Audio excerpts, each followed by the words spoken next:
नमस्कार साथियों, स्वागत है आपका आपके अपने चैनल हमारी अपनी हिंदी पर।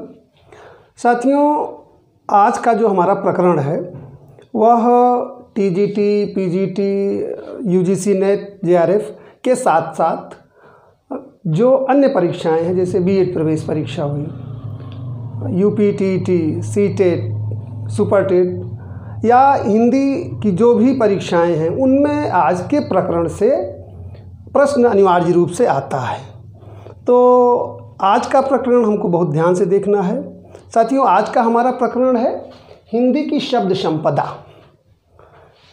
मित्रों, हिंदी की शब्द संपदा बहुत विशाल है और जो सबसे बड़ी विशेषता अपनी हिंदी की है वो यह है कि ग्राह्यता और उदारता बहुत ज़्यादा है हिंदी में। आप देखते होंगे कि हिंदी में दुनिया की अनेक भाषाओं के शब्द बहुत सहजता से प्रचलित है।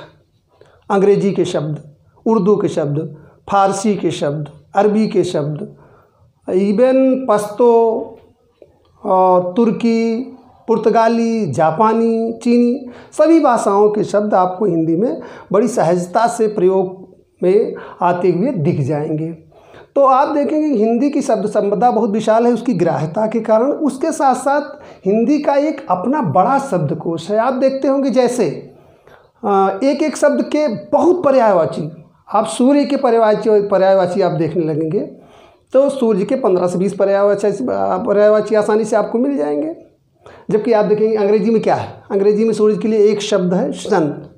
सन का समानार्थी शायद ही दूसरा कोई शब्द मिले, लेकिन हिंदी में क्या है, सूर्य के लिए ही अकेले कम से कम 15 से 20 शब्द हैं। तो साथियों, हिंदी की बहुत विशाल शब्द संपदा है। इसके प्रत्येक शब्द संपदा के प्रत्येक प्रकरण पर आप एक अलग से वीडियो हमको बनाना पड़ेगा, क्योंकि बहुत बड़ा वीडियो हो जाएगा अगर हम बहुत विस्तार से उसको देखेंगे। तो आज हम हिंदी के शब्द संपदा का वर्गीकरण, हिंदी के शब्दों का वर्गीकरण संक्षेप में आज के वीडियो में देखेंगे। उसके बाद इसके प्रत्येक प्रकरण पर एक अलग से बड़ा वीडियो विस्तार में बनाएंगे। तो चलिए सीधे हम आज के प्रकरण की ओर साथियों चलते हैं। हिंदी की शब्द संपदा। साथियों, शब्द से क्या आशय है? वर्णों का सार्थक मेल ही शब्द है।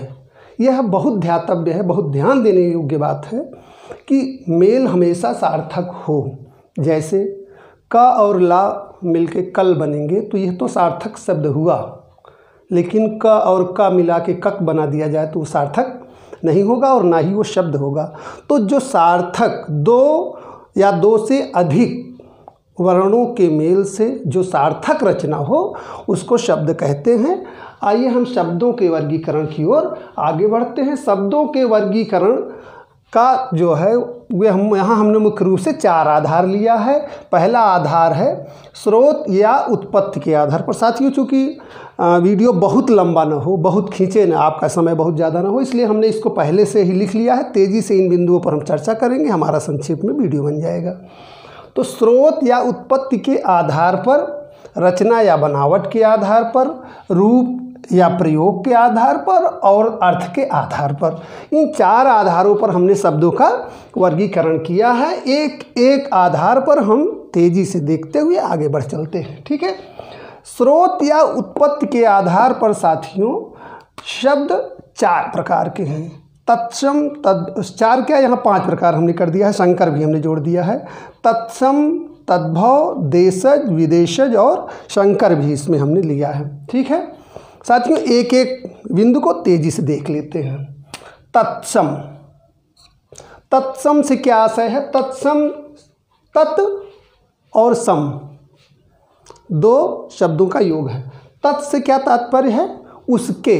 सम मतलब समान, उसके समान अर्थात किसके समान? संस्कृत के समान। क्योंकि हिंदी की व्युत्पत्ति आप जानते हैं संस्कृत से हुई है। तो तत्सम उसके समान, क्योंकि तत्समान और उसमें एक अंतर है। आप यह देखिए कि यहाँ जैसे एक शब्द आप देख लें अग्नि, यह संस्कृत का शब्द है और इसका तत्सम क्या बना? अग्नि। ठीक है साथियों। कर्पूरा, किसका शब्द है? संस्कृत का शब्द है। लेकिन इसके सम, तत्सम, उसके सम क्या हुआ इसका, यानी इसका तत्सम क्या हुआ? कर्पूर क्षेत्रः, यह संस्कृत का शब्द है। लेकिन संस्कृत के समान यह, जब इसका तत्सम होगा तो हो जाता है क्षेत्र। तो यह संस्कृत के समान, इसमें आप देखिए विसर्ग हट गया, लेकिन यह संस्कृत के समान ही हिंदी में प्रयुक्त होता है। ठीक है, तो चलिए हमने तत्सम, चूँकि अब पूरी सूची हम अगर देखेंगे तो बहुत उसमें समय लग जाएगा, ऐसे ही हम शार्ट में इसको देखते हुए आगे बढ़ते हैं। ठीक है साथियों, हमने तत्सम देखा। अब देखिए तत्सम के बाद दूसरा हमारा क्या होता है? तद्भव। तद्भव मतलब उससे उत्पन्न, उससे उत्पन्न, उससे किससे? एक प्रक्रिया हो गई ना कि संस्कृत से आप कहाँ आए? तत्सम, तत्सम से फिर आगे तद्भव। जैसे आपने देखा था कि संस्कृत में क्या था? अग्नि से अग्नि बना। अब आप देख लीजिए अग्नि जो है आपका, ये क्या है? ये तत्सम है। लेकिन इसका तद्भव, यह आगे जाकर इसका रूप परिवर्तित हुआ तो हो गया क्या? ये आग। आपने देखा कि संस्कृत में था कर्पूरा, तत्सम हुआ कर्पूर, और यह जब इसका तद्भव रूप आया या इसका आगे जो रूप परिवर्तित हुआ क्या हो गया? कपूर। इसी तरह से संस्कृत में था क्षेत्रः, तत्सम हुआ क्षेत्र, और उसका जब आगे तद्भव हुआ तो क्या हो गया? खेत। ठीक है साथियों, तो यह इसका एक विकास क्रम है। ठीक है ना। अब हम तद्भव हमने देख लिया, हम आगे बढ़ते हैं किसकी ओर? हम आगे बढ़ते हैं देशज की ओर। साथियों देशज जैसा नाम से ही स्पष्ट है, देशज जो आम बोलचाल की भाषा से उत्पन्न शब्द हैं उनको देशज कहते हैं। देशज का तत्सम या तद्भव से कोई संबंध नहीं होता है। तत्सम या तद्भव से यानी संस्कृत से उसका दूर दूर तक कोई संबंध, संस्कृत से उसका दूर दूर तक कहीं कोई संबंध नहीं है, इसलिए इसको देशज कहते हैं। आप देशज शब्द देखते होंगे प्रायः, जैसे गड़बड़, पगड़ी, ऊट पटांग, देखते होंगे ये सब प्रचलन में शब्द रहते हैं। ऊट पटांग, ये सब शब्द जो देश में आम बोलचाल की बोली से उत्पन्न होते हैं, इनको हम क्या कहते हैं? देशज शब्द कहते हैं। और यह आपकी भाषा में सहज रूप में प्रयोग किए जा रहे हैं। अब यहाँ एक आप देखिए अगला हमारा क्या है वर्गीकरण? विदेशज। विदेशज, विदेशज, विदेशज जो विदेशी हैं या जो हमारी हिंदी में विदेशी भाषाओं के शब्द आ गए हैं, आगत शब्द हैं, उनको हम क्या कहते हैं? विदेशज। जैसा भी हमने कहा था कि हिंदी की अपनी ग्राह्यता, अपनी उदारता के कारण दुनिया की अनेक भाषाओं के शब्द हिंदी में बड़ी सहजता से प्रयोग हो रहे हैं, और वो सबसे अच्छी बात यह है कि हिंदी के लिए वो रूढ़ हो गए हैं। जैसे आप देखते होंगे अंग्रेजी के शब्द क्या हैं? स्कूल, अंग्रेजी का शब्द डॉक्टर क्या है? ये अंग्रेजी का शब्द है, लेकिन हिंदी में बड़ी सहजता से प्रयोग हो रहा है। अरबी के आप शब्द देख लीजिए, जैसे अरबी के शब्द हैं इनाम, तारीख, ये सब क्या है? ये बड़ी सहजता से प्रयोग हो रहे हैं। फारसी के शब्द आप देखेंगे, आदमी, आदमी, अफसोस, ये सब फारसी के शब्द। आप देख लीजिए पश्तो का एक बड़ा शब्द अपने यहाँ प्रचलन में रहता है, बकलोल। आप जानते हैं ये बकलोल शब्द किस भाषा का है? बकलोल शब्द पश्तो भाषा का है। चीनी के आप देख लिए शब्द, चीनी भाषा के शब्द, चाय है, चीनी है, ये सब किस भाषा के शब्द हैं? चीनी भाषा के शब्द हैं। एक शब्द है रिक्शा। रिक्शा आप जानते हैं, रिक्शा जापानी भाषा का शब्द है, लेकिन चूंकि हमारी हिंदी भाषा में ये बड़ी सहजता से प्रयोग किए जाते हैं और इसलिए अब ये हिंदी हो गए हैं, और हिंदी की अपनी ग्राह्यता के कारण हिंदी ने इनको बड़ी सहजता के साथ स्वीकार किया है और बड़े धड़ल्ले से प्रयोग किए जाते हैं। तो ये जो हमारे विदेशी शब्द हमारी भाषा में हिंदी में प्रयोग किए जाते हैं, इनको कहा जाता है विदेशज शब्द। अब आइए अगला प्रकार देखते हैं साथियों, संकर। संकर से तात्पर्य है जो शब्द दो शब्दों से मिलकर बने हैं और वह अलग अलग दो भाषाओं के शब्दों से मिलकर बने हैं। जैसे एक शब्द आप देखेंगे, बहुत चर्चित शब्द है रेल गाड़ी। आप इसमें देखिए कि दो शब्दों से मिलकर बना है साथियों, रेल और गाड़ी। जैसा कि आप जान रहे हैं रेल किस भाषा का शब्द है, रेल अंग्रेजी भाषा का शब्द है। रेल किस भाषा का शब्द है, अंग्रेजी भाषा का। और गाड़ी किस भाषा का शब्द है, गाड़ी आपका हिंदी भाषा का शब्द है। ठीक, एक शब्द और आप देखिए, छाया और दार। छाया किस भाषा का शब्द है, छाया संस्कृत भाषा का शब्द है। और दार किस भाषा का शब्द है, दार फारसी भाषा का शब्द है। तो ये जो दो अलग अलग भाषाओं से मिलकर कोई शब्द बनते हैं तो उनको हम कहते हैं संकर शब्द। हिंदी में संकर शब्दों का भी एक अपना बड़ा शब्दकोश है।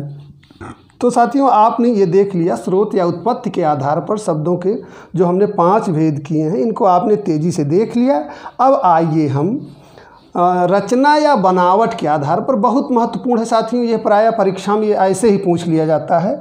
आप देखेंगे, हमने एक आध बार देखा है साल पेपर्स में कि प्रश्न सीधा पूछ लिया गया है कि रचना या बनावट के आधार पर शब्दों के कितने भेद होते हैं।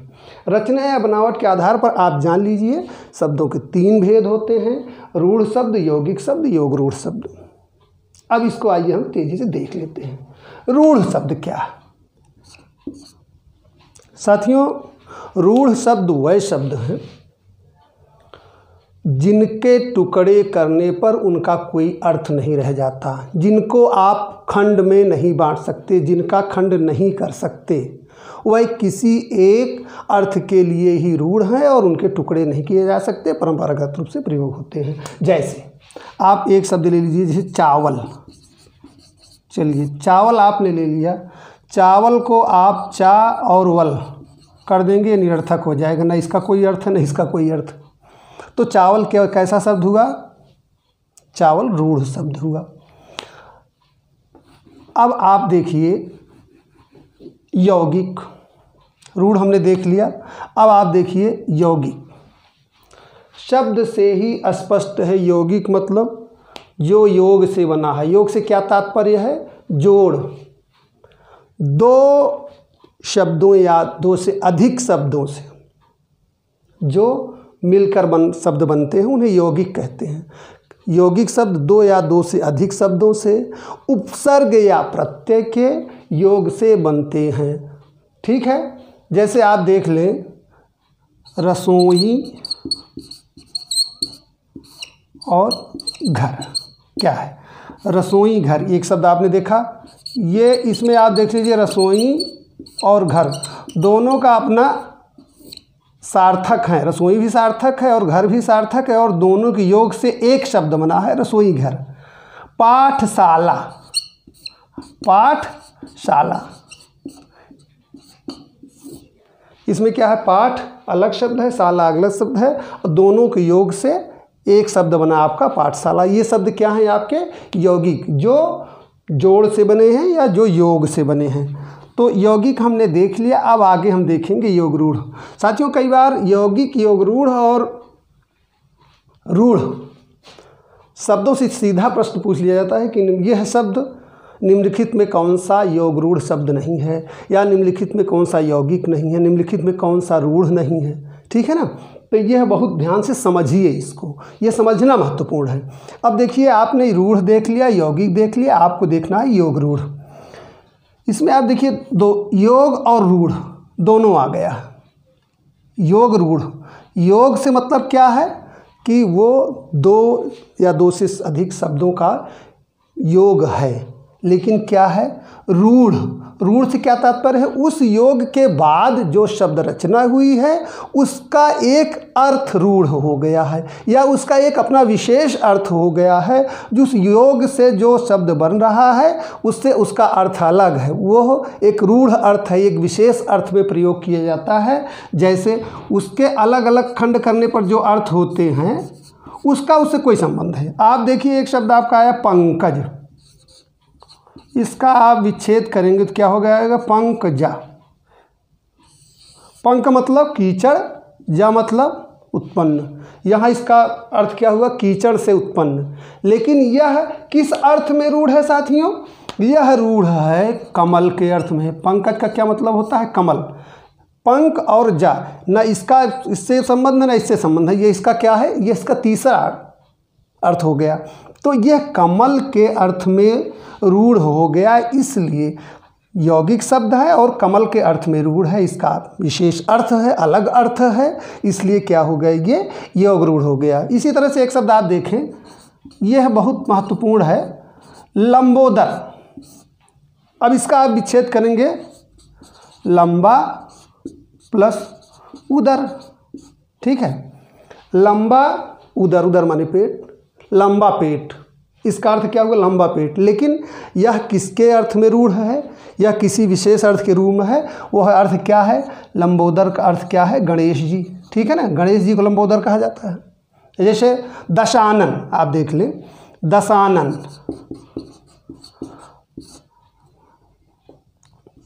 अब दशानन देखिए आप, 10 आनन, 10 यहाँ एक संख्या हो गई, आनन माने सिर, 10 सिर, है ना। लेकिन क्या है? दशानन शब्द किसके लिए रूढ़ है? दशानन शब्द रावण के लिए प्रयोग किया जाता है, इसका भिन्न अर्थ है। दशानन का यहाँ भिन्न अर्थ हो जाता है, इसके योग से भिन्न। तो यह क्या है? योग रूढ़ है। रूढ़, यौगिक और योग रूढ़, यह तीनों बहुत महत्वपूर्ण हैं। इनको आप बहुत ध्यान से देख लीजिएगा। आगे हम इसके लिए एक अलग से जो शब्दों का कोश है, रूढ़, यौगिक, योग रूढ़ का, उसका एक अलग वीडियो भी बनाएंगे। लेकिन चूँकि आज हम संक्षेप में इसको आपको समझाने के लिए तेज़ी से इसको आगे बढ़ा रहे हैं, ठीक है ना साथियों। देखिए आपका अगला, रूप या प्रयोग के आधार पर शब्दों के भेद। रूप या प्रयोग के आधार पर शब्दों के दो भेद हैं, विकारी शब्द और अविकारी शब्द। विकारी शब्द और अविकारी शब्द। विकारी से क्या तात्पर्य? विकार से बना विकारी। विकार का अर्थ है साथियों परिवर्तन। जिन शब्दों में लिंग, वचन या कारक, ध्यान दीजिएगा, जिन शब्दों में लिंग, वचन या कारक के आधार पर उनका रूप परिवर्तित हो जाता है या परिवर्तन हो जाता है, उनको विकारी कहते हैं। और जिन शब्दों पर लिंग, वचन, कारक परिवर्तित होने पर उनके रूप पर कोई प्रभाव नहीं पड़ता है, उनको अविकारी कहते हैं। तो आप देखिए, ये विकारी में आपके संज्ञा शब्द, सर्वनाम, विशेषण, आपका क्रिया, ये क्या है आपके? ये आपके विकारी शब्द हैं। इनमें लिंग, वचन, कारक बदलने पर तुरंत इनका स्वरूप बदल जाता है। जैसे आप देखें, क्रिया आप देख लें, जैसे राम जा रहा है। अब देखिए यहाँ क्या है? राम पुल्लिंग है, तो क्रिया का क्या रूप है? रहा है। यही आप लिखेंगे सीता जा रही है, क्या हुआ? लिंग परिवर्तन हो गया, राम से सीता, पुल्लिंग से स्त्रीलिंग हुआ। यहाँ क्या हुआ? क्रिया का रूप बदल गया। इसी तरह के संज्ञा, सर्वनाम, विशेषण, जैसे आप देखिए, गाय काली है। गाय क्या है? स्त्रीलिंग है। लेकिन जब वही हम प्रयोग करेंगे बैल के लिए तो क्या होगा? बैल काला है। काली से तुरंत काला हो गया, क्योंकि लिंग परिवर्तन हो गया, ठीक है ना। तो लिंग, वचन या कारक, अब वचन का भी है, कारक का भी है। लिंग, वचन या कारक के परिवर्तन होने पर क्या होता है? इनके रूप में परिवर्तन हो जाता है। लिंग, वचन, कारक के आधार पर संज्ञा, सर्वनाम, विशेषण और क्रिया में बदलाव आ जाता है। संज्ञा, सर्वनाम, विशेषण और क्रिया ये क्या होते हैं? विकारी होते हैं। अविकारी जैसा भी, अब देखिए विकारी हमने देख लिया, आइए अविकारी को। अविकारी हमने कहा था, अभी क्या कहा था? अविकारी हमने बताया था साथियों अभी कि लिंग, वचन या कारक के प्रभाव से जिनके रूप पर कोई प्रभाव नहीं पड़ता। इनमें भी आपके 4 शब्द आते हैं। पहला है क्रिया विशेषण। क्रिया विशेषण, अब इसमें आप एक दो उदाहरण देख लीजिए। जैसे धीरे, तेज, ये सब क्या है? क्रिया विशेषण है। बहुत तेज, बहुत धीमे, बहुत धीरे, है ना। इन सब शब्दों में, क्रिया विशेषण शब्दों में, चाहे लिंग बदल जाए, चाहे कारक बदल जाए, चाहे वचन बदल जाए, इनके रूप पर कोई फर्क नहीं पड़ता। लड़का तेज दौड़ रहा है, लड़के तेज दौड़ रहे हैं, लड़की तेज दौड़ रही है ना। तो इनका रूप जो है वो नहीं बदलेगा, चाहे लिंग बदले, चाहे कारक बदले, चाहे वचन बदले। क्रिया विशेषण के बाद आपका ये एक संबंध सूचक अव्यय। संबंध सूचक अव्यय क्या होते हैं? में, पर आदि, इन पर भी लिंग वचन कारक के परिवर्तन का फर्क नहीं पड़ता। उसके बाद आपका होता है समुच्चय बोधक अव्यय। समुच्चय बोधक अव्यय कौन कौन से हैं? लेकिन, किंतु, परंतु। इनका क्या काम है? लेकिन, किंतु, परंतु का। लेकिन, किंतु, परंतु ये क्या करते हैं? दो वाक्यों या दो उपवाक्यों को आपस में जोड़ते हैं। इनका भी लिंग वचन के या कारक के आधार पर इनके रूप पर भी कोई प्रभाव नहीं पड़ता। अगला एक आपका बहुत महत्वपूर्ण है, वह है विस्मयादिबोधक अव्यय। विस्मयादिबोधक, जो विस्मयादिबोधक अव्यय है उस पर भी लिंग वचन कारक का प्रभाव नहीं पड़ता। जैसे अरे, ओह, वाह, शाबाश, तो इन पर लिंग वचन कारक का प्रभाव नहीं पड़ता। हमने क्या देख लिया? रूप या प्रयोग के आधार पर विकारी या दो भेद हो गए, विकारी और अविकारी। और विकारी और अविकारी को आपने तेजी से देख लिया। अब आप अगला जो आधार है हमारा, क्या? अर्थ के आधार पर। अर्थ के आधार पर भी हमने क्या किया है? चार तरह का वर्गीकरण किया है। पर्यायवाची, विलोम, एकार्थी, अनेकार्थी। पर्यायवाची जैसे आप जानते हैं कि पर्यायवाची को आप यूँ कह सकते हैं कि समानार्थी, एक शब्द के कई समानार्थी जो प्रयोग होते हैं। जैसे अभी हमने क्या कहा था कि सूर्य के क्या हैं हिंदी में? बहुत पर्यायवाची हैं। दिनकर, दिवाकर, भास्कर, इस तरह से सूर्य की अनेक पर्यायवाची हैं। इसी तरह से बहुत शब्द हैं जिनके अपने पर्यायवाची हैं।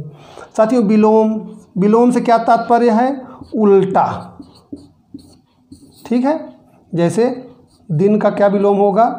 रात, है ना। प्राचीन का क्या विलोम होगा? अर्वाचीन। प्राचीन का अर्वाचीन। तो इस तरह से आपका ये हो गया विलोम शब्द। एक इसमें और संप्रत्यय है, देखिए, एकार्थी। वह शब्द जिनका केवल एक ही अर्थ होता है। जैसे पटना, जैसे कानपुर, जैसे मार्च, अप्रैल, मई, ये जो शब्द हैं ये क्या हैं? एकार्थी शब्द हैं। साथियों देखिए अगला हमारा अनेकार्थी। अनेकार्थी से हमारे क्या तात्पर्य है? ऐसे शब्द जिनके एक से अधिक अर्थ होते हैं। प्रायः श्लेष या अलंकार में आपने देखा होगा कि एक ही शब्द के एक से अधिक अर्थ होते हैं। जैसे एक बहुत प्रचलित शब्द है कनक। कनक का क्या अर्थ है? कनक का अर्थ है, एक अर्थ है धतूरा और दूसरा अर्थ क्या है? सोना, है ना। उसके बाद में आप देखिए एक शब्द है हार। हार का एक अर्थ है क्या? पराजय, और दूसरा अर्थ क्या है?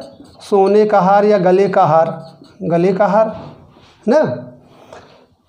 जैसे एक शब्द है अर्थ, है ना। अब इसका क्या अर्थ? अर्थ का क्या अर्थ है? अर्थ का एक तो अर्थ है कि धन,